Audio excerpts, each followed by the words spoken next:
오늘 헌법재판소에서 열리는 탄핵심판 4차 변론기일에 윤석열 대통령이 그제 이어서 오늘도 직접 출석할 예정입니다. 오늘은 김용현 전 국방부 장관이 증인으로 나오는데 계엄포고령 작성 경위를 두고 윤 대통령과 김 전 장관이 진실 공방을 벌일지 주목됩니다. 자세한 상황 취재기자 연결해서 들어보겠습니다. 황보혜경 기자. 네, 서울구치소 앞에 나와 있습니다. 네, 윤 대통령 구속 이후 며칠째 지금 구치소 앞에서 탄핵 찬반 집회가 열리고 있는데 지금 분위기는 어떻습니까? 네, 지금은 날이 밝기 전이라 보시는 것처럼 집회가 열리고 있지는 않은데요. 윤 대통령 지지자 10여 명이 구치소 부근에서 밤을 지새우고 있습니다. 밤사이 탄핵 찬성 측과의 충돌은 없었던 것으로 파악됐습니다. 경광봉을 든 경찰도 야간 순찰을 돌면서 주변 경계를 하고 있습니다. 네, 오늘 오후 2시 헌법재판소에서는 윤석열 대통령 탄핵 심판 4차 변론이 열립니다. 그제 3차 변론에 처음 출석한 윤 대통령은 푸른색 법무부 호송차를 타고 재판소로 이동했습니다. 당시 경호처 차량 여러 대가 호송차를 에워쌌고 오늘도 같은 장면이 연출될 것으로 보입니다.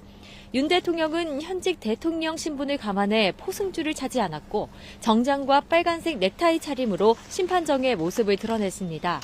오늘 윤 대통령이 출석을 예고한 만큼 시간이 갈수록 구치소와 헌법재판소 앞엔 탄핵 찬반 집회 참가자들이 몰려들 것으로 보입니다.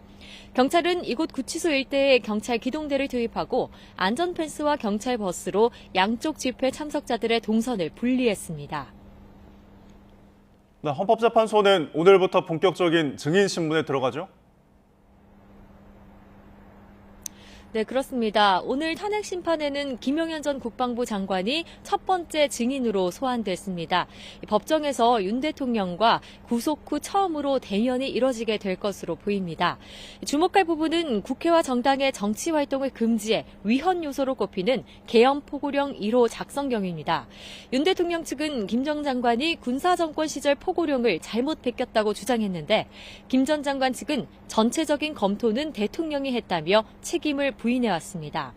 계엄 전 최상목 당시 경제부총리가 건네받은 비상입법기구 예산 관련 쪽지도 오늘 재판에서 쟁점이 될 전망입니다.